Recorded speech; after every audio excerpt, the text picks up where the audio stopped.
Rain came, wind blew, but my house was built on you. I'm safe with you. I'm gonna make it through. Rain came, wind blew, but my house was built on you. I'm safe with you. I'm gonna make it through. Come on, Winky. Rain came, wind blew, but my house was built on you. I'm safe with you.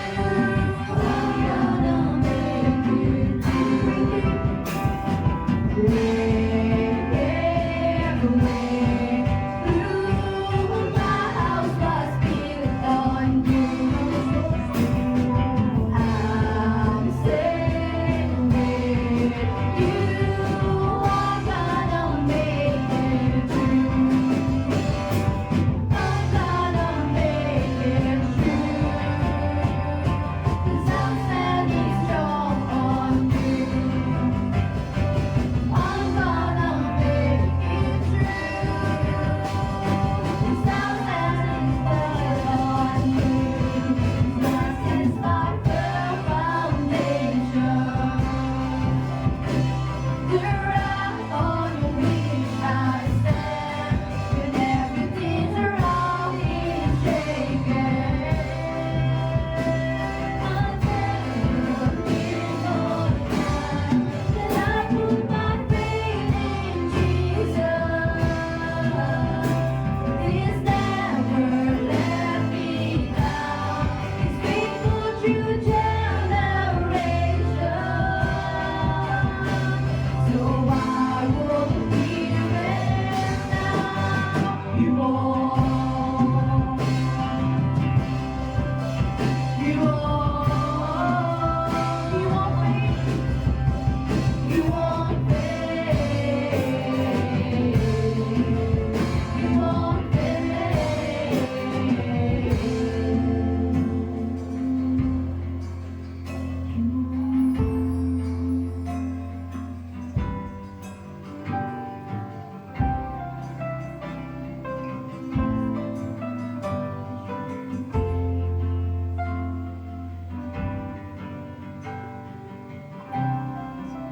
Pwede po ba nasabay-sabay ulit tayo? Rain came, wind blew, but my house was built on you. I'm safe with you. I'm gonna make it through. Rain came, wind blew, but my house was built on you.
Ikaw lamang, Panginoon, ang isang Panginoon sa buhay namin. Wala nang ibang pangalan. Hallelujah.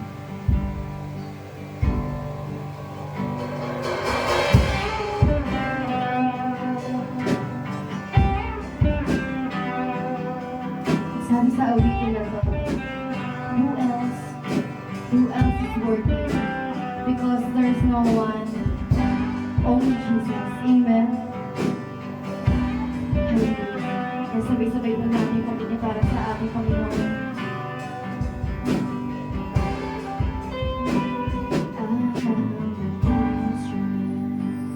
Of exaltation, and I was born to lift your name above all names. So you hear the melody of all creation, but there's a song of praise and only I can bring. Who else is worthy? Who else is worthy? There is no one, only you, Jesus. Who else is worthy? Who else is worthy? There is no one, only you, Jesus. You are the living God of the ages. Yet you choose to make my heart rebel. 'Cause you heal my brokenness. Show me your glory. 'Cause I have song of things that even angels sing. Who else is worthy? Who else is worthy? There is no one, only Jesus. Who else is worthy? Who else is worthy? There is no one, only come on, who else is worthy? Who else is worthy? Who else is worthy? There is no one, only you, Jesus. Who else is worthy? Who else is worthy? There is no one, only you,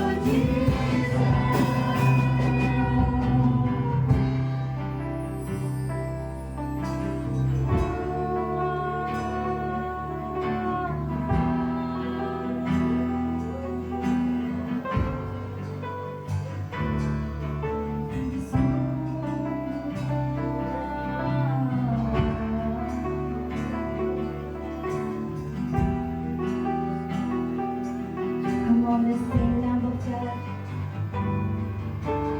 Lamb of God, anointed one, who was and is to come, seated on the throne above.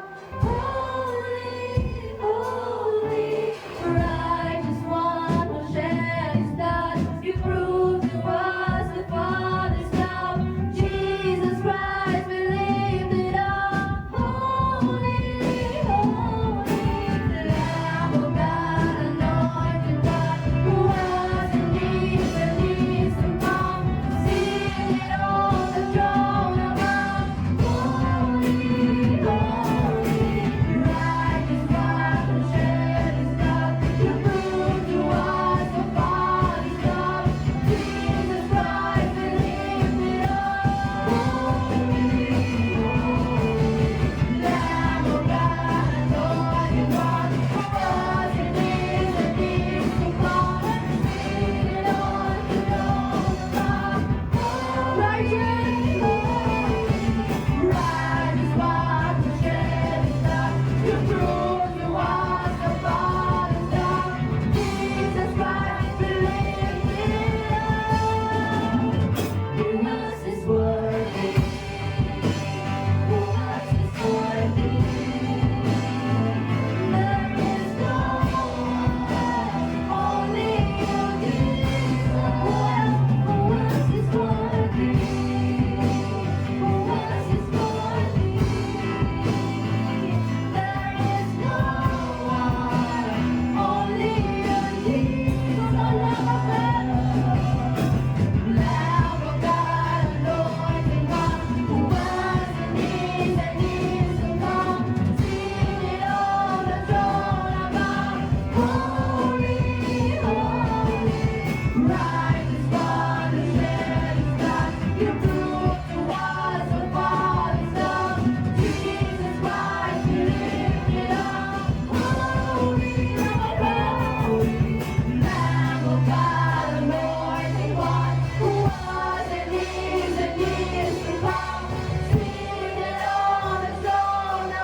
pasasalamat para sa ating Panginoon. Ibukan natin yung bibig natin dahil ang Panginoon ay nakikinig sa atin sa oras na ito. Sabihin mo sa Panginoon, Ama, salamat. Salamat, Panginoon. Salamat dahil hindi mo kami binigo, Panginoon. Hindi nga na napakadakila ng iyong pangalan. Harapat dapat na sa Panginoon. Totoo nga, Panginoon, na wala nang ibang katulad mo.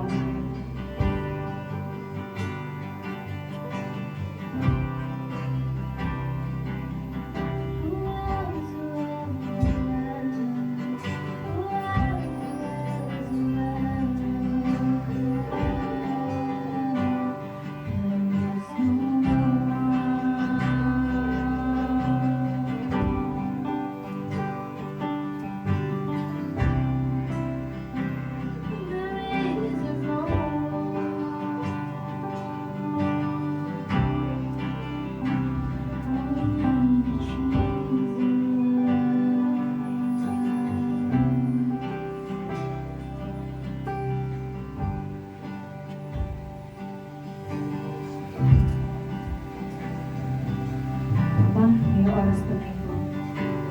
Patuloy at naawit, hindi din papuri sa pangalan mo, Panginoon Jesus. Maraming salamat, Panginoon, sa biyaya at hapag mo, Panginoon, na itinaranas na ibinigay mo po sa bawat isa sa akin, Panginoon. Lubos po kami na nagpapasalamat at nagaganap sa presensya mo, Panginoon.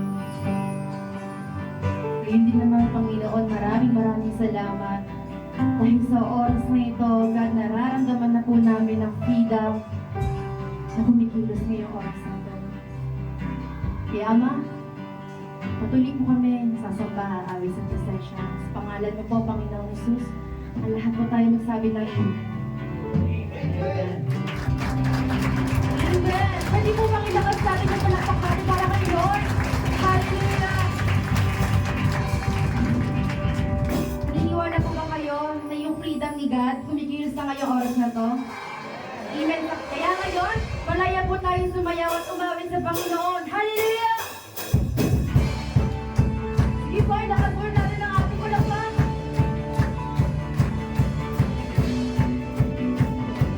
Malaya tayo sumayaw. 2, 1, 2, 3, go!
ngayong umaga ay pinamagatang pretending or repenting, which one are you? Ikaw ba ay totoo? Ayan, o ikaw ba ay lagi nagsisisi? Nagsisisi ka nga sa Diyos pero hindi totoo. No, hindi tao sa puso ang pagsisisi. Ngayon, sino ayan? Ayan. So, sa pag-aaral natin sa buong mensahe ni Lord, ay try to see yourself. No, kung saan ka ba may pagkukulang? No po, kung saan ka ba, anong area ng buhay mo ang kailangan ayusin ng Lord regarding sa message na ito? So, bago tayo manalangin, basahin natin po. Jeremiah chapter 3 verse 10, "But despite all this, her faithless sister Judah has never sincerely returned to me. She has only pretended to be sorry. I, the Lord, have spoken." So tayong lahat ay manalangin, pili tayo. Salamat po, Panginoon, ngayong umaga sa pagkakataon na muli. Binigay mo kami ng pagkakataon na makapakinig, sumamba, magpuri, mag-fellowship. Katagpuin ka, Panginoon. Salamat po sa buong linggo, dahil kami iningatan, binigyan kami ng kalakasan. May kinig po kami ng mga salita, samahan po kami, Holy Spirit, sa aming pag-aaral, pakikinig, binubuksan po namin ang aming mga puso, aming tenga, aming spiritual ears, spiritual eyes, na sa ganoon, makita po namin yung pagtuturo mo, pagtutuwid mo sa aming mga buhay. Sa iyo po namin, pinagkakatiwala ang oras na ito sa pangalan ni Jesus. Amen. Palapakan natin ang the best na. Okay, so binasa na sa Jeremiah chapter 3 verse 10. Nakita lang dito yung nakabold dyan na letter. He's pretended to be sorry. No, so pag-usapan natin yung buong Jeremiah chapter 3. No po. Pakinggan natin na maigay yung mensahe ng Panginoon at ariin natin na ako to. Then, para sa akin itong mensahe. Hindi para sa katabi ko kundi para sa iyo. Kasi dapat yung mensahe na mapakinggan natin dapat nagiging personal sa atin. Amen po. Para sa lang kapag naging personal para sa atin ito, nagkakaroon ng pagbabago, transformation sa ating buhay. Yeah. So, punta tayo dito sa Jeremiah chapter 3 verse 1 to 5. So, kung meron kayong Bible, makipagbukas kayo sa akin. Sinabi ni Yahweh, kapag isang babae ay pinalayas at hiniwalayan ng kanyang asawa at siya'y mag-asawa, ang ibang lalaki, hindi na siya dapat tatanggapin ng unang asawa at hindi na tinatawag divorce. No? So, gusto niyo malaman sa Bible kung ano yung mga divorce na tinatawag. Sa English kasi divorce yan, yung paghiwalay. So, gusto niyo malaman yung word of divorce at ang mga sakop dito, basahin niyo po ang Deuteronomy chapter 4. Kasi onwards, bumabasa niyo po yung regarding sa salitang divorce na po sa pag-aasawa. So, hinatulad dyan ng salita ng Panginoon, yung Israel bilang mag-asawa. Israel at Diyos bilang mag-asawa. At ang Israel daw ay parang isang babae, pinalayas at hiniwalayan ng kanyang asawa. Meaning, ang Israel, pinaalis ng Lord dahil siya ay nagtaksil. Ito, ang Israel.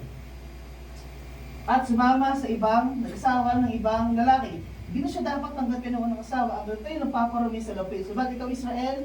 Kairali mong kinasama at ngayon ilig mo magbalik sa akin.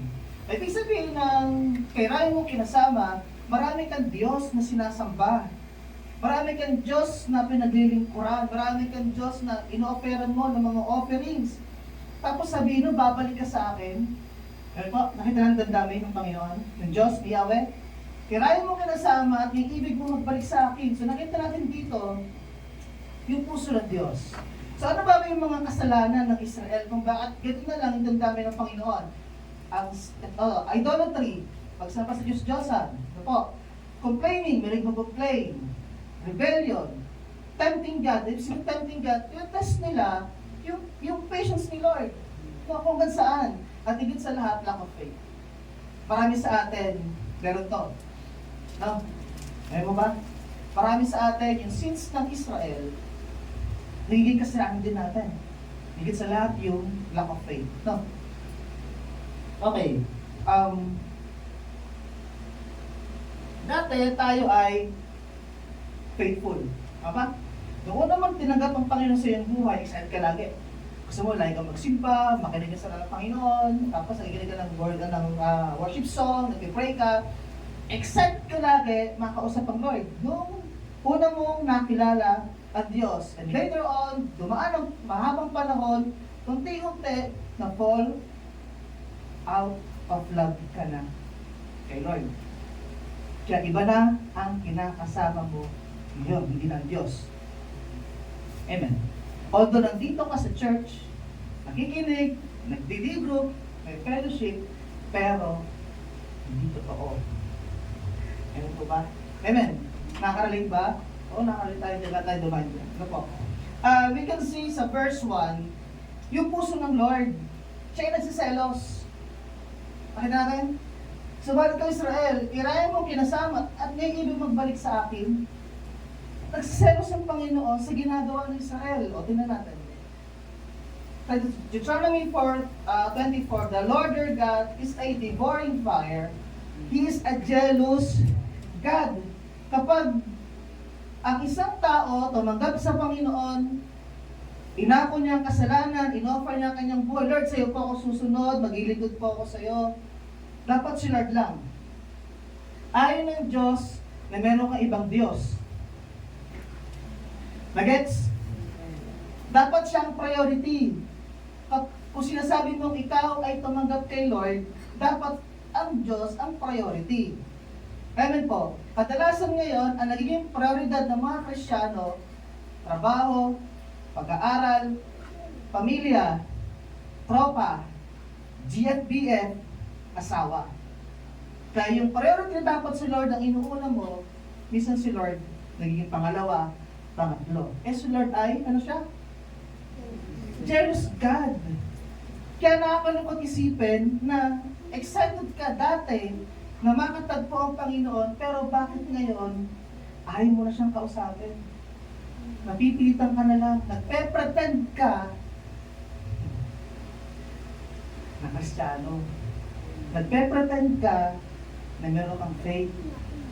Pero kung titignan ni Lord ang puso mo, hindi totoo. Pagbabalat kayo, yung word na plastic, siguro yung makikita. Ito po. Sa lahat ng tao na tumanggap sa Panginoon, pero siya ay lumayo. Amen po ba? Ilang beses tayo sabi, Lord, pag nakapasa po ako sa exam, maglilingkod po ako sa iyo. Kapag pinagaling mo po ako, maglilingkod po ako sa iyo, Panginoon. Kapag pag tinugon mo panalangin ko, Lord, pagalingin mo po ako lahat. Gagawin ko pa para maglingkod. Tinugon lahat. Pero hindi naglingkod. Naglingkod, pero hindi totoo. Para lang masabi na naglingkod. Amen po? Amen. Kaya inatulad ng Biblia, ang Israel sa isang babae, sumama sa ibang lalaki. Ang Israel, sumamba sa ibang Diyos. Kaya ang Diyos ngayon ay kaselos. Ang dahil mo kinakasama, tapos babalik ka sa akin. Kaya ba, nag-gets po namin? Hindi dami ng Lord. At in chapter 2, tumingin ko sa tuktok ng mga burol, may lugar ba roong hindi mo dinungisa na iyong kahalayan? Para kang babaeng nagbebenta ng sarili na naghihintay ng manliligaw sa mga tabing daan. Tulad mo'y Arabong nag-aabang ng biktima sa ilang, dahil sa mahalay mong pamumuhay, ang lupain ay nadungisan. Dahil ang Israel lumayo sa Panginoon, sumamba sa ibang Diyos. So ang ginagawa nila ngayon ay hindi kalubog-lubog sa harapan ng Diyos, mga kahalayan, o ano pa man, maraming pamumuhay. Paggawa ng kasamaan, kasalanan, kasi sila ay humiwalay sa Diyos, hindi naging tapat. Amen po. Kaya na lamang ang damdamin ng Diyos, inisa-isa niya. No, umabasa natin sa binasa natin. Inisa-isa niya kung ano yung ginawa ng Israel. At pagdating dito sa 3, para kang babaeng bayaran, wala ka ng kahihiyan. Paano kung sabihin ni Lord sa'yo, wala kang kahihiyan? Sabi mo, ako lang, pero iba. Iba ang sinasamba mo, iba ang priority mo. Diba ang sakit isipin, sabihin ka ng Lord, wala kang kahihiyan. Dahil tayo pinigil pa wala na, hindi pumatak kahit sa panahon ng tagsibol. At ngayon sinasabi mong, ako ang iyong ama na umiibig sa iyo mula sa pagkabata at hindi mo tatagal ang galit sa iyo. Ito'y pansamantala lamang. So nagsasabi sila ng mga magagandang salita ang Israel, Panginoon, ama namin na umiibig sa amin, mga bata pa kami, at alam namin na hindi ka magagalit ng matagal. Mawala agad ang ang galit mo sa amin. Kaya di ba, so tuwing nagkakamali ng Israel, pinapatawad sila ng Panginoon. Ayun po. Ayun po ba? So, kung gusto nyo aralin ng history, basahin ng Bible, magtanong sa leader. Ito po. Sabi dito, ikaw ang ama namin umiibig. Ganun tayo dati. Nung tayo mga bago pa lamang. Ang sarap umibig sa Panginoon nung bago pa lamang tayo. Tama? Tama ba? Excited ka lagi na makinig lagi sa Panginoon. Pero, sabi mo, ay, okay lang kasi kapag gumawa naman ako masaya, patawarin naman ako ng Panginoon. Ay, okay lang. Na alam ko naman Diyos na pagpatawad. Amen. Na alam ko naman ang Diyos, ang God niya pasamantala lang. Meron to tayong damdamin. Kaya tayo, paulit mo tayo gumagawa ng kasalanan kasi ang thinking natin, patawarin ka tayo ng Diyos pag lumapit. Tama man yun. Totoo naman yun. Sabi dito, iyan ang sinasabi mo, Israel. Ang ganda na sinasabi niya, pero sabi dito, ngunit ang iyong ginagawa ay parang kasamaan. Hindi lang tutugma yung sinasabi ng Israel sa kanyang ginagawa. Nagets po? Ang ganda na sinasabi mo, ang Diyos ay mabuti, ang Diyos ay mapagmahal. Sobrang mahal na mahal ako ni Lord. Pero, iba sa ginagawa natin. Tindan po? Paano kung ang Diyos magsalita sa iyo at isa-isahin ng Diyos yung lahat ng ginagawa mo? Gano'n kaya kahaba? Kasi sa Israel, dinatali na lahat. Kung bakit siya hindi siya nagtatampo, kung bakit siya nalulungkot, magsiselos ang ginagawa niya. Nalulungkot siya ginagawa ng Israel. Paano kung ikaw, ngayon, kausapin ka ng Panginoon, anong sasabihin ka ni Lord sa iyo? Sa harapan mo. Siguro ang haba na listahan. Si Pedro ganito. Ikaw ganito ka kasi. Diba? Ang haba. Pero ang Diyos ay hindi nagtatanim. Hindi tatanim ng kasalanan mo, hindi niya alalahanin. Sabi dito, sabi sa Roma 4:7-8, at sinabi niya, mapalad ang taong pinatawad at kinalimutan na ng Diyos ang kanyang kasalanan. Lahat ng lumalapit sa Panginoon, humingi ng tawad ay kanyang patawarin. At pagkatapos patawarin, sabi niya, kinalimutan na ng Diyos ang kanyang kasalanan. Pag humingi ng tawad sa Panginoon, hindi niya babalikan yung ginawa mo. Pagkos, kakalimutan niya yun kasi nga humingi ng tawad sa kanya. Natindahan po? Sabi nito, mapalad ang tao kapag hindi niya ibibilang ng Panginoon laban sa kanyang makan. Yung kanyang kasalanan, hindi niya ibibilang na laban sa kanya. Pagkos ito ay lilimutin na ng Panginoon. Lahat ng humingi ng tawad sa kanya. Hindi niya nababalikan, kakalimutan niya. Pero, ipapaintindi sa iyo ng Panginoon kung ano yung ginawa mong kasalanan, dapat mong pagsisihan. Dapat may ganun tayo. Dapat alam natin, nagkamali tayo, at itong pagkakamali na ito, dapat tayo ay magbalik sa Diyos at humingi ng tawad.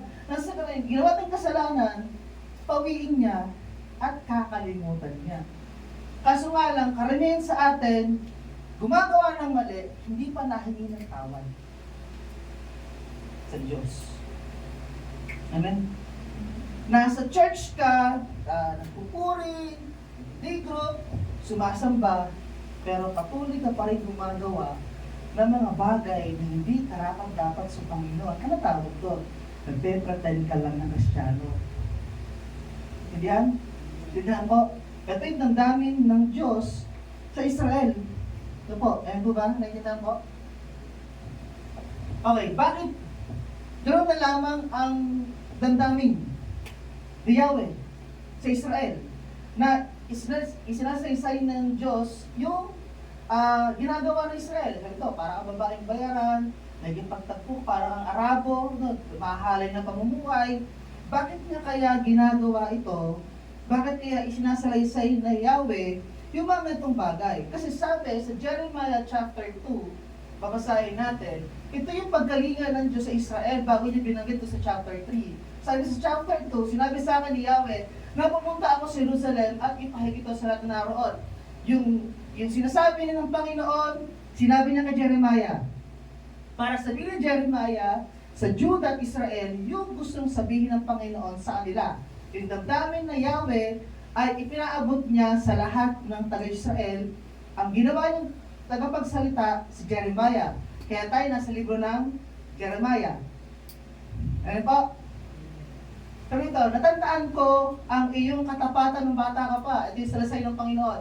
Ang iyong pagmamahal ng tayo ikasal, sinundan mo ako sa gitna ng desert, sa gitna ng lupain, walang tanim na anuman. Ikaw, Israel, ay para kay Yahweh. Ito nung time na ang Israel ay may maganda pang relasyon. Bago pa yung relasyon niya kay Yahweh. Kaya sabi dito, ikaw Israel, ikaw ay para kay Yahweh. Lahat na tumanggap sa Panginoon, ibinigay ang kanyang buhay sa Panginoon, ikaw ngayon ay pag-aari na ng Diyos. Amen. Ulitin ko, ang lahat ng tumanggap sa Panginoon, lahat ng sumampalataya, isinukang buhay sa Panginoon, ikaw na ay pag-aari na ng Diyos. Ikaw ay para kay Yahweh na. Okay, sa Bible ko, sasalin dito sa akin, sa Jeremiah chapter 2, ang nakalagay dito, ikaw ay Israel, ikaw ay akin lamang. Amen. Kaya kapag ikaw tumanggap sa Panginoon, ikaw ay sa Diyos lamang. Ikaw, ako, tayo ay kay Lord lamang. Dapat wala kang ibang Diyos. Wala ka dapat ibang pinagtutunan ng pansin, kundi ang Diyos. Kasi ikaw ay para sa Diyos. Magandang po. Ibang sweet ni Lord sa Israel. Ang gusto sa atin. Diba? Kit, sa akin ka lang. Taya sa akin ka lang. CJ sa akin ka lang. Diba? Richard sa akin ka lang. Ganon ang Diyos kapag ibinibigay mo talaga ang buhay mo sa Kanya, gagawin ka niya sa Kanya. Authority ka na niya. Kaya walang makakaagos. Sabi dito, ang pinakamailan na bahagi ng kanyang ani, pahirapan ang sino mang mananakit sa iyo, darating sa kanilang kaguluhan, ako si Yahweh ang nagsasabi nito. So, kung ang Israel ay naka Yahweh, pahihirapan ni Yahweh ang lahat ng mananakit sa Israel. Ito sa chapter 2. Ganon din tayo. May mga pangako ang Diyos sa atin na kapag tayo ay isinuko ang buhay natin sa Panginoon, aariin tayo ng Panginoon. Lahat ng mananakit sa iyo, si Lord ang gaganti. Tindihan? Tindihan po ba? No. Kaya ganoon na lamang ang damdamin ng Panginoon. Pasabihin mo nga sa Jude Israel na ako, ganito yung aking nakikita sa Israel. Sa kabila ng aking pagkalinga sa Israel, ganito ang ginawa niya sa akin. Siya ay sumamba sa ibang Diyos-Diyosan. Hindi na ako naging priority sa kanya. Tayo mga Krisyano, ganun din. Iba na naging priority natin, sobrang busy natin. O doon, nasa church ka, tuwing Sunday. Pero, paglabas mo dito, iba na ang priority natin. Kaya yung word na sinasabi ng Panginoon, Richard, ikaw'y akin lamang. So dapat panindigan natin na tayo ay sa Diyos lamang.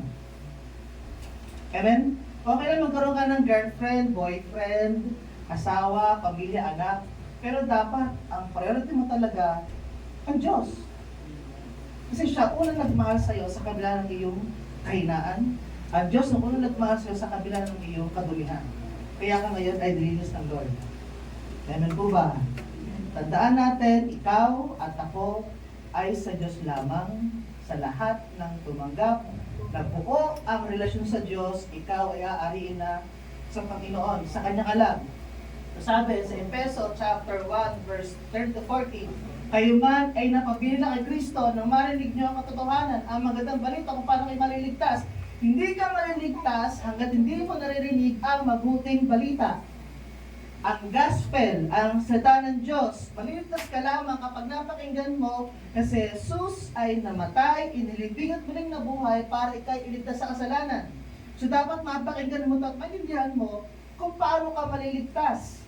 At kapag na-receive mo ang kapatawaran ng Panginoon, bibigyan ka niya ng kaligtasan. Sabi dito, sa pagsampalatay ninyo sa Kanya, ibinigay niya ang banal na Espiritu ng Kanyang ipinangako bilang tanda ng pagmamay-ari na niya kayo. Ang lahat ng tumanggap sa Panginoon, ibibigay niya sa Kanya ang Holy Spirit, ang banal na Espiritu Santo. At ikaw ay, sabi dito, bilang tanda na ikaw ay ano? Pagmamay-ari na ng Diyos. Amen. ang lahat ng tumanggap sa Panginoon, narinig ang magandang balita, bibigay sa iyo ang Holy Spirit at ikaw ay meron ng tanda na ikaw ay sa Diyos. Okay, sa ibang salin, ganito.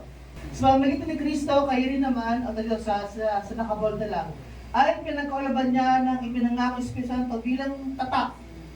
Di ba sa unang binasa natin ay tanda, ito naman ay tatak ng Espiritu Santo na kapag ikay sumampalataya sa pagtumanggap sa Kanya, ikaw na ay merong tatak kay Lord ka na ngayon.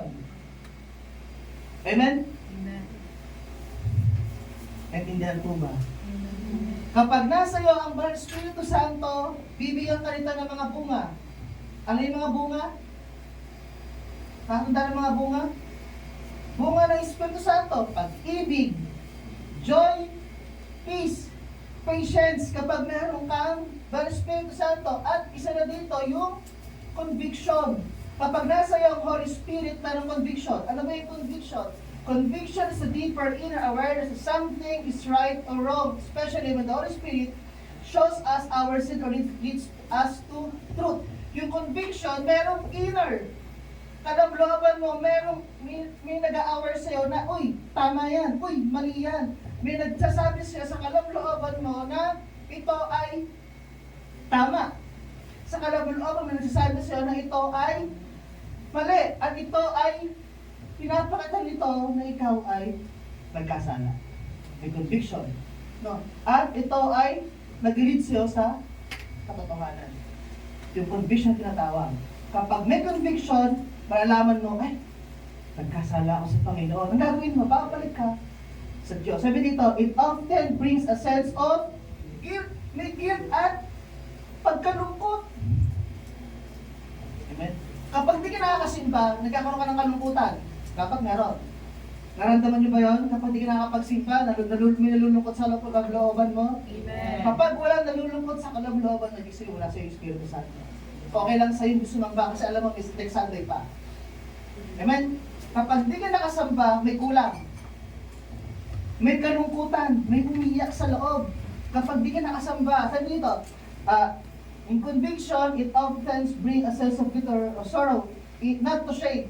Yung conviction na hindi para pahiyain ka, kundi para, ibalik ka sa Diyos. Kino-convict yung damdamin mo, yung kalooban mo na nagkasala ka. Example nito, kapag napakinggan mo ang salita ng Panginoon at nagkaroon ng tusok sa'yo, kalooban na kailangan mo magsisi ng kasalanan o kailangan mo magpatawad kasi meron ka naging kaalitan o kung ano pa man, kapag meron ka naramdaman na may humiko sa iyong kalooban na kailangan mong gawin to, kailangan mong bumalik sa Panginoon, yun yung conviction. Pero kapag wala ka nararamdaman sa tuwing nakikinig ka ng message, wala conviction. Ibig sabihin, umatan ka para lang sa attendance. Umatan ka para hindi ka check ng liver mo. Nasaan ka, ba't wala ka dito? Amen? Nandito ka para lang masabi na church member ka. Pero wala sa'yo yung tinatawag na conviction. Kapag wala sa iyong conviction, ibig sabihin, ikaw ay unti-unti lumalayo sa Diyos. Na kahit gumawa ka ng kasalanan, walang kalungkutan. Kapag gumagawa ka ng pagkakamali, walang nalulungkot sa kalooban mo kasi wala na ang Holy Spirit yung conviction. Kasi bumitaw ka na sa pagkakahawak mo sa Panginoon kasi nga iba na ang iyong priority. Intindihan? Amen. Kaya nakikita ka sa church, dito ka sa church, kasi nagpe-pretend ka. No? Like kay Kristiyano. Nagpe-pretend ka na ikaw may pananampalataya. Pero kung titignan ni Lord, wala kang conviction, maayaw ka sa Kanya. Kaya dapat, tayong lahat ng Kristiyano, araw-araw maramdaman natin yung Holy Spirit. Kasi kapag ikay tumanggap sa Panginoon, di ba sabi nga, ibibigay niya sa iyo yung kanyang tatak, tanda. Nasa iyo na ang Holy Spirit. Pero kapag ang Holy Spirit ay hindi mo na nararamdaman araw-araw, Wala nang conviction sa puso mo na mali na yung ginagawa mo, uy. May awareness sa loob, kalablooban mo, may umiiyak, yung nalulungkot, may kulang. Kapag wala ka nararamdaman, ibig sabihin, wala. Umalis ka na sa plans ni Lord. Ikaw ang umaalis, hindi ang Diyos, ikaw. Ito ba? Tingnan po, dapat merong conviction. Kaya siyasatin ang sarili niya yung umaga, kung ikaw baba, o kung nasa sa iyo pa, ang Espiritu Santo. Pagbubunyag ng kasalanan sa iyong puso. Kaya dapat, pag nakikinig ka ng mga mensahe, dapat merong tama sa iyo lagi. Amen po? May kurot, may titik dapat sa iyo lagi. Every time na ikaw ay makikinig ng salita ng Diyos. Kasi bakit sabi dito, sa 14, ang Banal na Espiritu Santo ang katibayan na matanggap natin mula sa Diyos ang pinangako niya sa atin bilang mga anak niya. So kapag nasa atin ang Holy Spirit, lahat ng pangako ng Panginoon ibibigay niya sa lahat ng mga anak niya. O paano ka magiging anak? Ang lahat ng tumanggap at nanalig sa Kanya ay pinagkalooban niya ng karapatang maging anak ng Diyos. So sa lahat ng tatanggap at nananalig, bibigyan ka ng Diyos ng karapatang maging anak. So lahat ng anak niya ay ibibigay yung mga pangako. Amen. So kung ikaw ay hindi pa tumatanggap sa Panginoon, kailangan mo nang tumanggap sa Panginoon. Ang kailangan mo ngayon, mag-repent. Pagsisihan ang lahat ng ginagawa mong kasalanan, kanina, kahapon, isang araw, lahat dapat, kapag hihingi ng tawad sa Panginoon, dapat maging specific ka sa asra ng ginagawa mo sa Panginoon. Huwag mo i-generalize yung inyong kasalanan. Dapat, kung ano yung ginawa mo, dapat lahat sabihin sa Panginoon. Amen po ba? Nasa ka na, wala nang matira. Lahat. Amen po? Nasa na lahat ng pangako ng Panginoon ay ibibigay, sabi dito, hanggang sa matanggap natin ang lubos na kaligtasan, dahil dito, papupurihin natin siya. Lahat ng pangako ng Diyos, di ba, pagpapala, kagalingan, di ba, pinupuri natin ng Panginoon? Amen. Amen mo ba? Amen. Yung blessing, kagalingan, kapag na-receive mo ito, yung katuguran sa panalangin, di ba, pinupuri natin ng Panginoon? Amen. Kasi lahat ng pangako niya, ibibigay niya sa lahat ng mga anak niya. Lahat may tanda, tatak, may conviction ng Holy Spirit. Kaya gano'n na lang ang mga kalungkutan ng Panginoon sa bansang Israel. Kasi nga, si Israel ay lumayo sa Diyos. Sabi sa Jeremiah chapter 3, ito yung pinakabuo, describe Israel as being like an unfaithful wife. Totoo yun. Showing how they turned away from their commitment to God, who cared for them as faithful, loving husband. So in Jeremiah chapter 3, ito ngayon tumutukoy sa spiritual adultery. So ito yung spiritual adultery na ito, meron din tayong ganito. Hindi tayo nagiging tapat sa Panginoon. Lumalayo tayo, nagiging unfaithful tayo. Hindi ka na mapanalanginin, wala ka ng devotion, wala ka ng prayer life. Iba na, ang iniisip mo, hindi na si Lord. Meron ka ng spiritual adultery. Kapag meron ka nito, kailangan magbalik sa Panginoon. Ngayon din. Sabi mo sa katayo mo, ngayon din. Ngayon din. Nang sa ganon, hindi lumala ang spiritual adultery mo at mapatawad ka ng Panginoon ora mismo. Minsan grabe natin pag malaki ang Panginoon sa ating mga kaibigan. Napakabuti ng Panginoon. At Diyos ay tapat. Pero di ba naman sa ginagawa natin? Di ba? Iba naman sa iniisip natin. Ganun po ba? Kung titignan Diyos sa laman ng puso natin ngayong umaga, siguro marami dito, huwag naman sana, ay pretending Christian. Sana wala. Nagpapretend ka na Christian ka. Kung titignan ni Lord ang puso ng bawat isa dito ngayong umaga, sana walang makita dito na pretending Christian kasi nakakaya sa Panginoon. Kasi magiging tulad ka lang, Israel. Nagsusorry, pero hindi totoo. Humingi ng tawad sa Panginoon pagkatapos gagawin ulit. Tindihan po? Amen.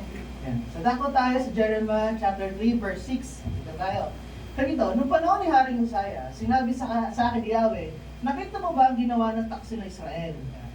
Umakit siya sa bawat burol at nakikipagtalik sa lilim ng mayaman na punong kahoy. So, ibig sabihin na nakikipagtalik ay sumasamba siya sa ibang Diyos. Sumasamba siya kila Baal, sa ibang Diyos-Diyosan. Ano po, yung ibig sabihin niya. Akala ko ibawal siya sa akin, matapos gawin iyon. Ngunit hindi. At sa halip ay nakita pa ito ng kapatid ng taksil na si Judah. Sa 8.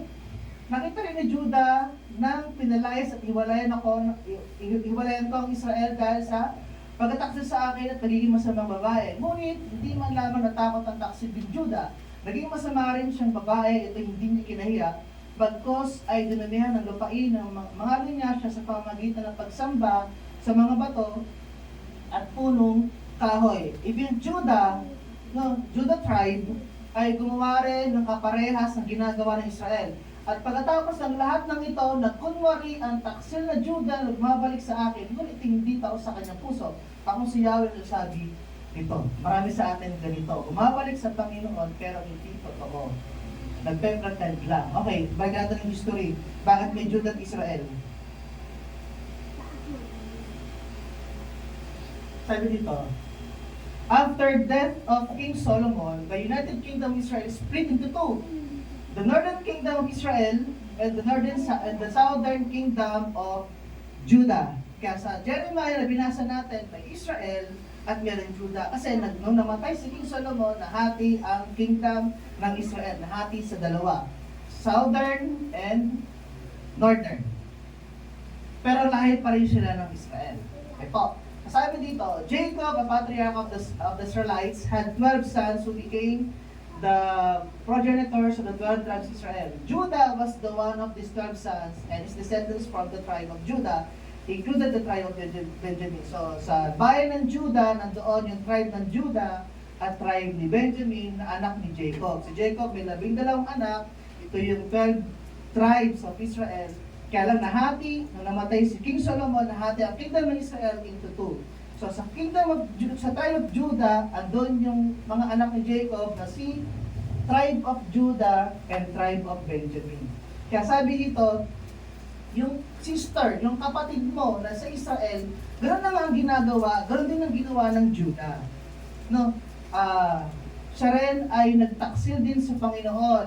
Siya ay she has only, sabi dito, sa Tagalog, sabi dito, pag bumabalik sa akin siya, ngunit ito hindi taos sa kanyang puso. Even Judah ay ganoon din ang kanyang damdamin. Siya ay nagpe-pretend lang na humingi ng tawad sa Panginoon. Okay, meron tayo nakita dito sa verse 7. Okay, sa verse 7 ito. Sa Jeremiah 3:7, basahin din sabay-sabay. 1, 2, 3.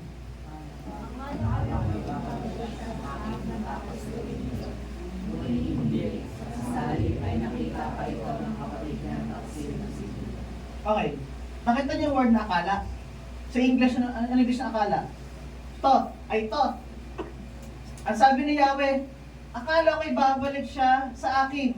Di ba alam naman natin ng Panginoon, si Yahweh, ang Diyos, na alam niya na ang Israel ay hindi babalik sa Kanya. Gagawa pa rin ng kasalanan. Alam na ng Diyos yun. Pero sabi dito, akala ko'y.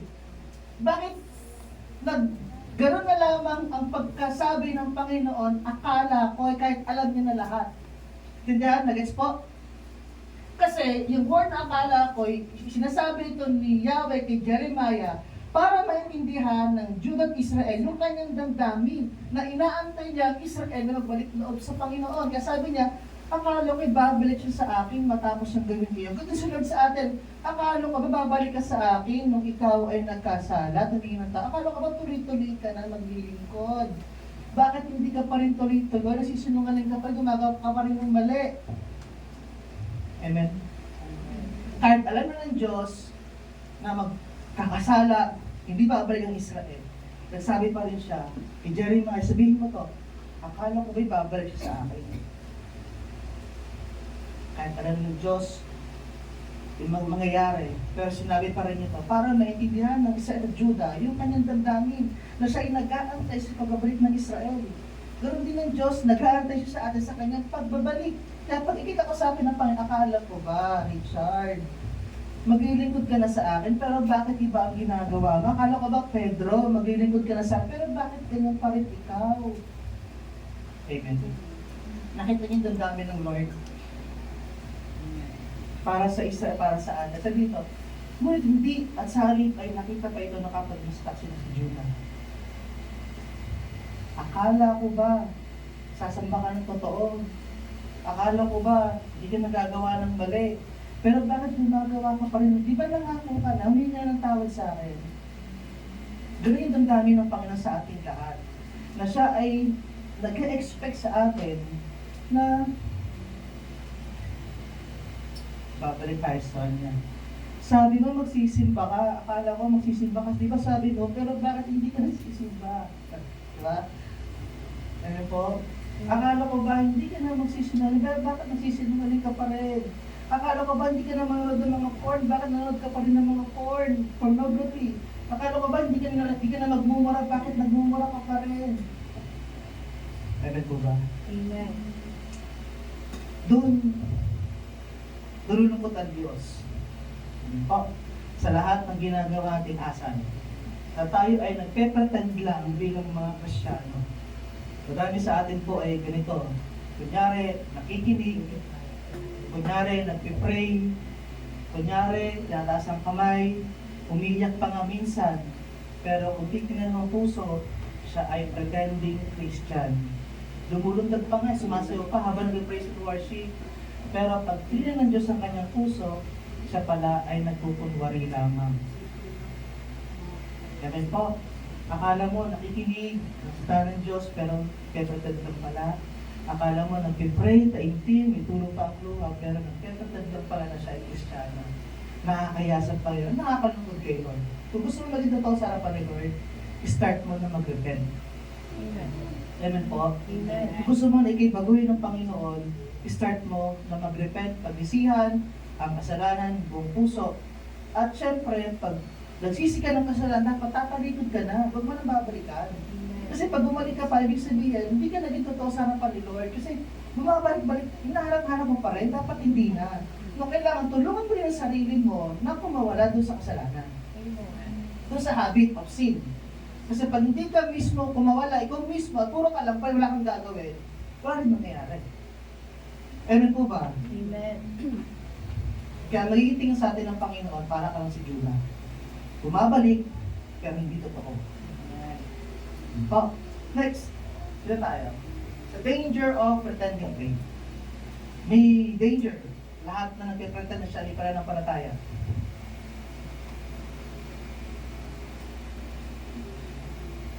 What does it mean to pretend faith? Ano ibig sabihin na, paligyan ba pretend ng faith mo? Number 1, external actions without inner transformation. Ano ito? Doing all the right things on the outside, such as attending church, singing, praying, or giving, while the heart remains unchanged. Ano yung sabihin nito? Nakikita sa action mo, sa panlabas na ginagawa mo, nagpupuri ka sa Panginoon, umaten ka ng church, kumakanta ka, nag-group ka, nagbibigay ka ng offering at tithes, pero yung puso mo hindi nababago. Yun yung pretending of faith. Na dapat ito yung makita sa sarili, ay, ganito na ako. Minsan, na di nababago yung aking damdamin, ganun pa rin ako. Although, nagpupuri ako sa Panginoon, pero yung puso ko hindi nababago, ganun pa rin ako simula dati. Amen po ba? Amen. Next, sabi sa Isaiah 13, kasabihin namin naman ni Yahweh, sa salita lamang malapit sa akin ang mga taong ito, at sa bibig lamang nila ako ginagalaw, subalit, inalayo nila sa akin ang kanilang puso. Dahil mong sinasabi, pag magdadasal ka sa Panginoon, pero malayo pa lang yung puso sa Diyos. Ayun to. Subalit, inalayo nila sa akin ang kanilang puso, at ayun lamang sa utos ng tao ang kanilang paglilingkod. Ibig sabihin ito, sisimba ka lang kapag sinabi ng leader.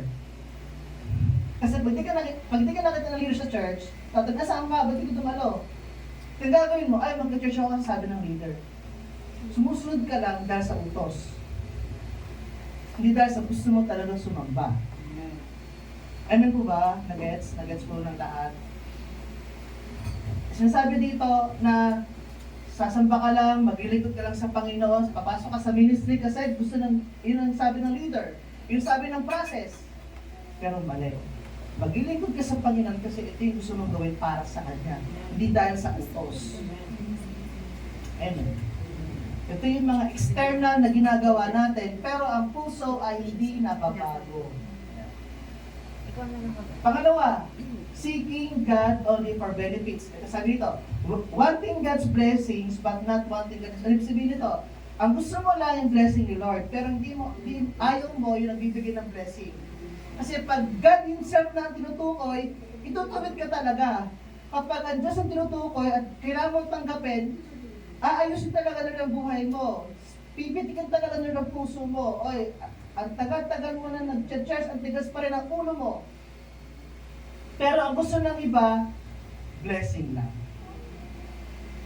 Tignan, ito yung seeking God para meron siyang beneficyo na nakukuha.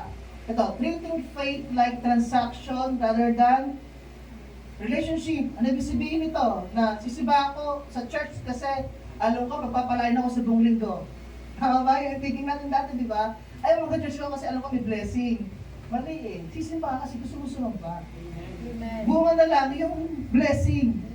Pangalawa, sabi dito, I'll pray so He'll fix my problem. No. Magpipray ka kasi gusto mo kausapin ng Lord, hindi dahil may problema ka. Ano po? Amen. Nagpipray ka kasi gusto mo na kausapin ng Diyos kasi nga sa buong araw, naging busy ka sa school, sa trabaho. Kaya kamana lang kasi gusto mo, kumonekta ka ngayon sa Panginoon kasi nga, namimiss ka na ni Lord. Hindi dahil sa may problema ka. Alam talaga may problema ka eh. Amen po ba? Ang gusto ng Lord, mag-pray ka kasi nga, dahil gusto mo siya makatagpo, hindi dahil sa mayroon kang pangangailangan na benepisyo. Nagagaling sa Kanya. And last, I'll obey this time, but only because I need something. Susunod ako sa Panginoon kasi may pinipray ako. Habang wala akong trabaho, maglilingkod ako sa Panginoon. Diba? Excited lagi, humayo, mag-pray, mag-devotion kasi nga, meron kang request kay Lord. Mali. Gagawin mo ito because gusto mo talaga. Hindi dahil sa meron kang kailangan. Ano po? Intindihan? Pangatlo, danger. The danger of pretending faith. Yun ang ano natin, ito yung what does it mean to pretend faith. Ngayon naman, ito naman yung the danger of pretending faith. Ito yung mga danger, makikita tayo lahat. Una, self-deception. We can fool others, even ourselves, but not God. Hindi mo marilinlang o kaya mong linlangin ang sarili mo at ibang tao, pero ang Diyos, hindi siya marilinlang. Sinasabi mo na Kristiyano ka, at pinapakita mo sa mga kilos mo, kaya tutuwa ang mga ka-church, sipag-sipag mo naman Kristiyano. Dahil mo na-invite. Pero, ang lakas lang pala. Sabi sa Hebrew 4:13, walang nilalang na makakapagtago sa Diyos. Ang lahat ay hayag at lantad sa Kanyang paningin. At sa Kanya tayo magusod ng ating mga sarili. Kahit anong sekretong itatago mo sa harapan ni Lord, lalantad yun, lalantad. Mas nakakaya kapag nilantad ng Lord, makahiya ka talaga. Kaya habang hindi pa nilalantad ng Diyos ang kasalanan na tinatago mo, kailangan mo na siyang i-confess. Nang sa ganang dito ang ilantad sa pastor, sa leader. Kasi pag itong revelation na ito binigay ng Panginoon sa leader at pastor o kung sino man, nakita nila yung ginagawa mo, nakakahiya. Amen? Walang makapagtatago sa Panginoon. Pwede mo itago sa sarili mo, sa ibang tao, pero ang Diyos, hindi siya makikindang. Pwede mo lokohin ang sarili mo, hindi kay Kristiyano, nakikinig, nagpipray, pero ang Diyos, never. Ano po ba? Next. Pangalawa, ito yung danger ng pretending faith, tumitigas ang puso. The more we fake faith, the more our hearts grow cold and responsive to truth. Ano ibig sabihin nito? Na nakikinig ka ng mensahe ni Lord na para sa lahat, para din sa'yo. Pero ang nangyayari, yung mensahe ni Lord tumatagdug lang sa puso mo. Hindi siya na-absorb. Kasi nga, fake faith eh. Malamig na. Hindi na nag-response ang faith mo. Kasi ay, alam ko na yung mensahe na yan, ganyan na naman. Ay, hindi para sa akin yan. Tumatalbog ang mensahe ni Lord. Kaya yung pagtalbog, ganyan siya sa katabi mo, itatabi mo na bago, ikaw hindi. Amen? Kapag wala nang responsive, kapag wala nang nag-response sa katotohanan para sa iyo talaga, ibig sabihin may mali na sa buhay pananampalataya mo. Na hindi ka tinatamaan ng salita ng Panginoon, ibig sabihin may problema ka sa espiritu na kalalagayan. Ang kailangan mong gawin, mag-repent. Nang sa ganoon, lahat ng mensahe ni Lord, tatanggapin mo ng buong puso kasi para sa iyo. Kasi kailangan mo mabago. Amen po? Amen. Pangatlo. May pangatlo ba? Ano ito? Sabi sa pahayag. Pahayag chapter 2 verse 4. Ayan. Subalit may isang bagay na ayaw ko sa iyo, ang pag-ibig mo nung una kang sumampalataya ay nanlalamig na. Dati excited ka sa paglilingkod, yung pag-ibig mo sa Panginoon kapag na-excite ka lagi na makatagpo ang Panginoon. Pero sabi dito, yung pag-ibig mo sa akin nung una, yung pananampalataya mo, nanlalamig ka na. Wala na yung init ng pagmamahal mo sa akin, kundi ito ay malamig na. Ito, wala nang pakiramdam na kahit pangaralan ka ng leader mo, ng pastor, ng mensahe, ng the Lord, wala kang pakiramdam. Malamig na ikaw. Tigas na ang puso. Ito yung danger ng pretending faith, pretending Christian. Next, sabi dito sa Romans 1:21, sabi dito, for although they knew God, they neither glorified Him as God nor gave thanks to Him, but their thinking became futile and their foolish hearts were darkened. Darkened, hindi masama na, hindi mo na alam yung tama. Amen? Hindi mo na alam na mali pala yun. Yun yung nangyayari sa'yo at puro yung ginagawa mo, hindi na panlangit. Ang ginagawa mo ngayon ay para sa kapakanan ng laman, ng flesh, para may satisfy ito. Wala nang pakiramdam. Kapag nadarken na ang puso, kapag nanamig na ang puso ng isang tao, hindi niya may isip na yung ginagawa pala niya ay mali. Amen po? Amen. Tindahan ko. Number 3, danger. God's judgment. False repentance brings judgment, not mercy. So dapat kapag ikinalapit, mag-repent sa Panginoon, dapat totoo. Kung ayaw mo ikaw ay i-judge ng Lord. Pangalawa, God will not be mocked. O, sabi sa Galatia 6:7, huwag ninyong lindangin ang inyong sarili. Ang Diyos ay hindi madadaya ninyo man. Kung ano ang taninin ng tao, iyan din ang kanyang aaninin. Lahat ng ginagawa mo ngayon, habang buhay ka pa, aaninin mo yung pagdating ng panahon. Kapag nag-ani ka ng purong pananampalataya, paglilingkod sa Panginoon, aani ka, gandit pala. Para kapag ikaw, ang ginagawa mo dito bilang isang Kristyano, puro hindi totoo, no? May kaplastikan, no? Ang anihin mo, kaparusahan. Amen po ba? Ang Diyos, hindi siya nalilid lang.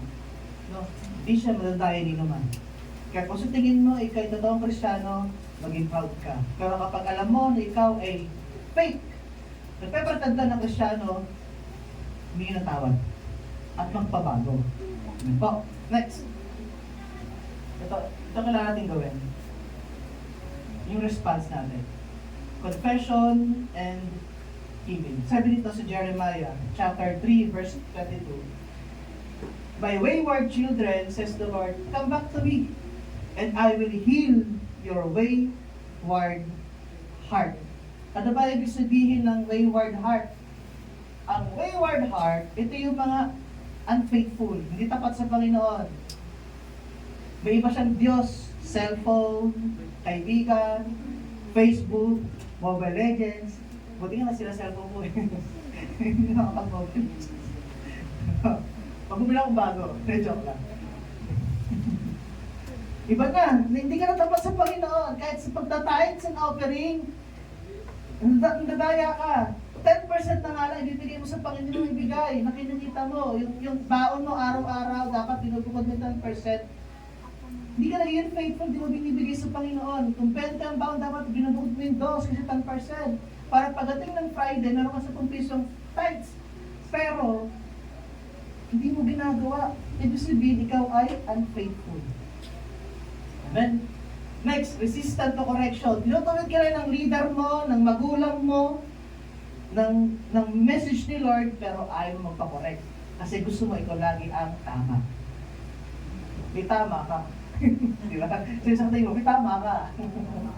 Pangalawa, pangatlo, emotionally inconsistent. Lahat ng puso na merong wayward hearts, siya ay, ano ibig sabihin nito? Madamdamin. Hindi lang siya mapansin ng kaibigan, ng ka-churchmate, nagtatampo. Hindi lang siya mabati, nagtatampo. Amen po? Hindi lang siya, ay, good morning, kamusta ka? Hindi lang napansin sa church, magtatampo. Iba-block pa. Pag nag-okay na sila, unfollow agad. Ito yung mga puso na yung emotional na inconsistent. Amen po ba? Amen. Minsan nakadaming, malungkot, masaya. Hindi mo matindahan ng kanyang mood. Ito dapat ang maayos sa atin. Easily to deceive. Mabilis, maninlang. Mabilis matukso, mabilis magkasala. Rebellious. Lumalaban sa magulang. Di sumusunod sa magulang, sa teacher, pati ka sa Diyos. And inconsistent. Hindi tuloy-tuloy ang kanyang pananampalataya. Siya ay patalon-talon, parang tipaklong, no, minsan susulpot lang, minsan nasa church, minsan wala. Ito yung mga inconsistent. Ito dapat yung ating ilapit sa Panginoon. Sabi ito, may wayward children, says the Lord. Sabi Lord, come back to me. Pagkatay si Lord eh. Bumalik ka lang sa Panginoon at i-heal. Pagagalingin ni Lord ang inyong puso, ang ating puso, na hindi tapat, no, mabilis magalit, mabilis masaktan. I-heal ng Lord. Kung gusto mo talagang pagalingin ng Panginoon, sabi ni Lord, come back to me. No, last verse tayo. Sabi dito. Sa 1 John chapter 1 verse 9. Subalit, kung ipinapahayag natin ang ating kasalanan, patawarin tayo ng Diyos sa mga ito, at linisin tayo sa lahat ng ating kasalanan sapagkat siya'y tapat at matuwid. Lahat ng lalapit sa Panginoon, patawarin, at linisin sa lahat ng kanyang mga kasalanan. Kung meron parang titirang kasalanan sa inyo ngayon, it's time ng palinis sa Panginoon. Sabi mo, Lord, ayaw ko na maging, kunwari sa iyong harapan. Kapag naramdaman mo na kayo malungkot, sabi mo sa Panginoon, Lord, malungkot po ako. Huwag mo ipakita na masaya ka. No? Para lang maitago yung kalungkutan. Sabi mo sa Panginoon, Lord, malungkot. Lord, napapagod ako. Sabi mo sa Panginoon, kasi ang Lord naman nakikinig. Ang gusto Lord, araw-araw may totoo tayo sa kanyang harapan. Lord, namin ng problema sa school, tuition fee, baon, may sakit. Dapat, sabi Lord, come back to me, and I will heal your wayward heart. Itong disciple ito ay devotion ko po ito nakarang araw. Ito ay journal ko. Abang naliligaw ko kahapon ng tanghali kasi mainit eh. Tanghali. Sabi ko, ano naman yung title?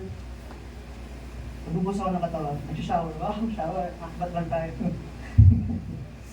Tapos shower ako. Sabi ko, ano title? Tapos tuloy sa akin, Lord, pretending or repenting. Sabi ko, ay, Lord, minsan pa ganito pala ako. Nag-pretend ako na okay ako. Pero hindi pala. Tapos umiyak ako sa CR. Para paglabas ko, ba't ko lang mata mo? Sasabihin ko, tarang ko na sabon. Umiyak ako. Sabi ko sa Lord, oo nga, no. Kung minsan nagpapretend lang pala akong malakas. Nagpapretend lang pala ako na okay ako. Pero hindi pala. Kaya, itong message ng Jeremiah, nakita ko sarili ko sa Israel, sa Judah, na nag-reflect sa akin ito. Sabi ko, Lord, heal my heart. So, nasa ganoon, bigit ito ako lagi sa harapan mo. Okay, tayo manalangin. Let's pray to the Lord. Pray po tayo. Panginoon, salamat po kayong umaga. Salamat po sa inyong mga salita. Ngayon po, buksan niyo po ang inyong puso, inyong isipan sa Panginoon. Kung itong mensaheng ito ay nangusap sa iyo ngayong umaga, it's time na, Lord, ayoko na pong maging plastic, ayoko na pong magkunwari. Patawarin mo po ako, Panginoon, na hanggang ngayon ay ako'y inconsistent, madamdamin, matigas sa ulo. Ihingi po natin ang ating sarili, ilapit sa ang sarili sa Panginoon, ilapit sa Kanya. Tayo naging tawad kay Lord. At sabihin mo yung laman ng puso mo, Lord, napapagod na po ako. Kailangan ko, Lord, yung tulong mo.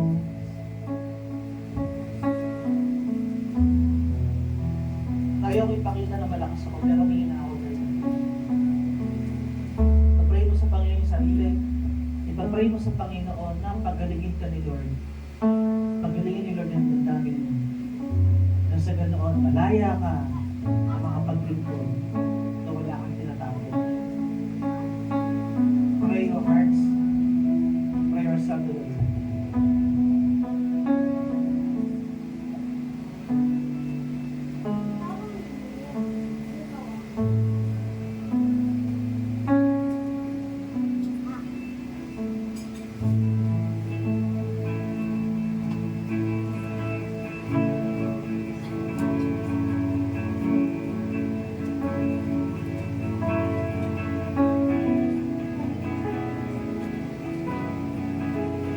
Puso mo dalangin ng pagsisisi, Panginoon. Hindi ng pagsisisi. Patawarin mo po ako. Pinasisiyan ko po lahat ng kasalanan ng gawa ko, na isip, na salita, na gawa. Hingin mo na sa Panginoon lahat sa Kanya. At hingin ng tulong sa Kanya, sa Banal Espiritu Santo, na tulungan ka sa journey mo bilang isang Kristiyano. Na yung pananampalataya mo maging totoo araw-araw sa harapan ni Lord.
So I join my hands, raise you again and again.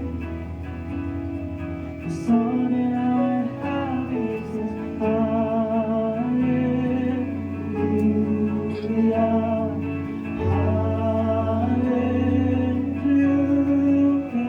And I know it's not much, but I'm running as fit for a Siyakin po tayo king. na ating puso sa Panginoon ngayon. Set for our hearts singing hallelujah, hallelujah.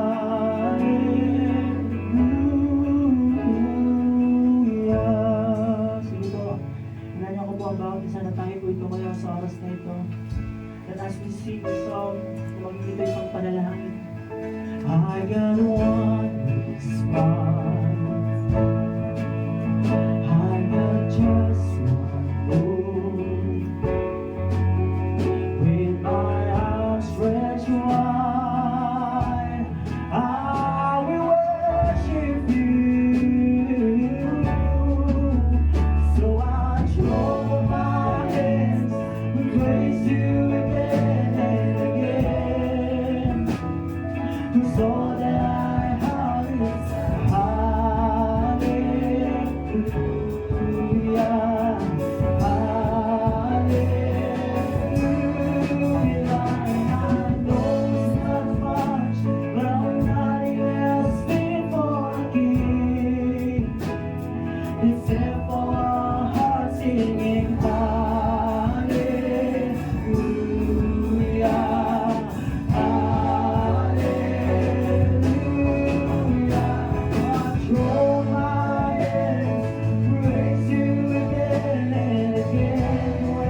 got a lion inside of those lungs. Get up and praise the Lord. Come on, church, come on. Command your soul right now. Let's sing. Oh, come on, my soul. Don't you get shy on me. Lift up your song. 'Cause you got a lion inside of those lungs. Get up and praise the Lord. Wanna sing? Oh, come my song. Don't you get shy on me. Lift up your song. 'Cause you got a lion inside of those lungs. Get up and praise the Lord. Come on, my soul. Come on, my soul. Don't you get shy of me. Lift up your song. 'Cause you got a lion inside of those lungs. Get up and praise the Lord.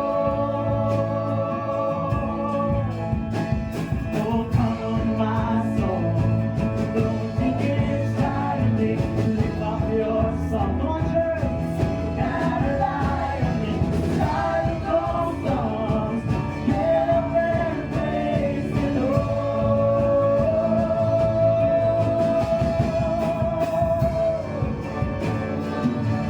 Oh, praise the Lord. Praise the Lord.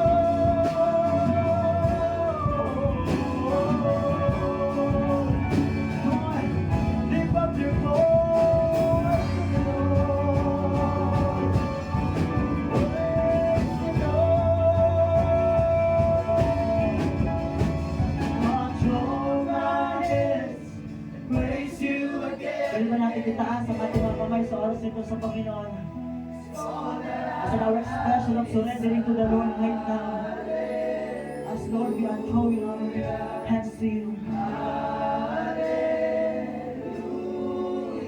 And I know it's not much, but I'm not asking for a king, except for our hearts singing hallelujah, hallelujah. So I throw my hands, praise you again and again. That's all that I have.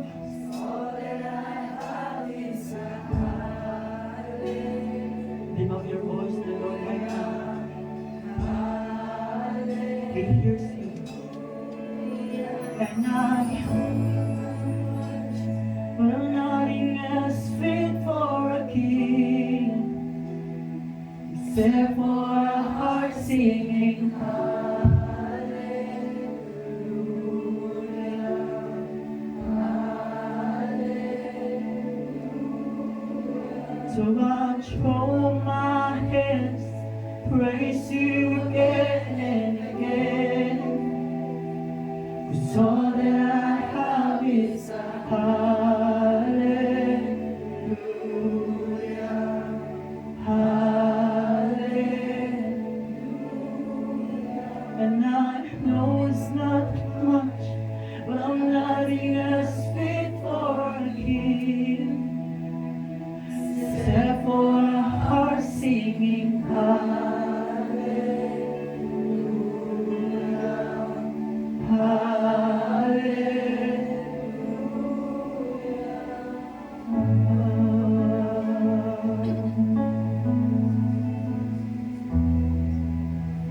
Alam niyo po, pagdating natin sa langit, ang gagawin natin ay magpuri, magpuri, magpuri sa Diyos. Magagawa mo lamang iyon kapag naging totoo ka sa harapan ng Panginoon. Kapag isinubo mo ang iyong buhay sa harapan ni Lord, ibinigay mo ang lahat-lahat, yung will, kung meron ka, ibibigay mo na sa Panginoon sa ganon. Yung will ni Lord, ang siyang masusunod sa iyong buhay.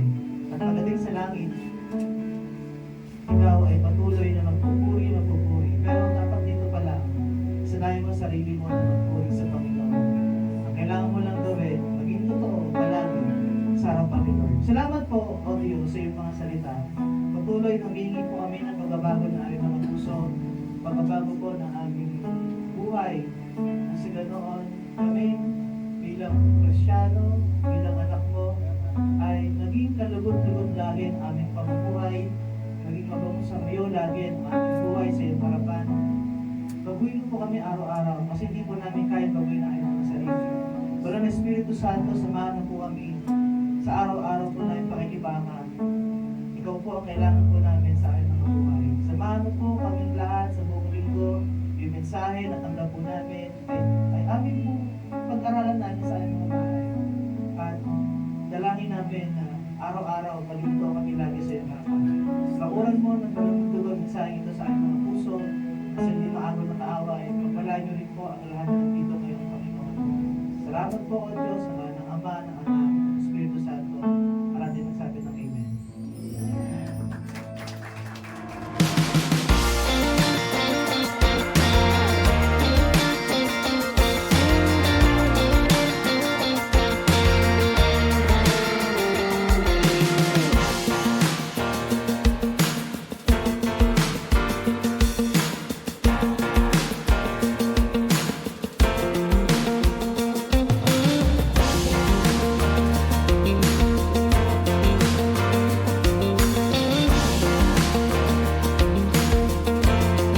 Let's take a few moments to stay connected with what God is doing in and through our church family. Please tune in to these important announcements, opportunities to grow, serve, and fellowship together. Join us for morning devotion every Monday to Saturday from 5 a.m. to 7 a.m. live on our CLCC Facebook group. Come early, come expectant, and begin your day with the Word, worship, and a fresh encounter with the Lord. Let's grow together in faith, one morning at a time. We also invite you to a special time of seeking God together. Join us every Friday night from 7 p.m. to 8:30 p.m. for our prayer and Thanksgiving gathering. It's a sacred space to pour out our hearts, lift up our needs, and give thanks for all He has done. Come expectant, breakthrough happens when we pray. And for our young champions, don't forget Amazing Kids, happening every Saturday from 9 a.m. to 11 a.m. right here at CLCC. It's a fun, faith-filled time designed especially for children ages 6 to 12, with Bible stories, songs, games, and lessons that build strong foundations in Christ. Your kids will love it. We'd love to see you again next Sunday. Join us for our Sunday services here at CLCC. We have 2 worship services every week. First service starts at 8 a.m. and second service at 10 a.m. Come early, come expectant, and bring someone with you. There's always a seat for you in God's house.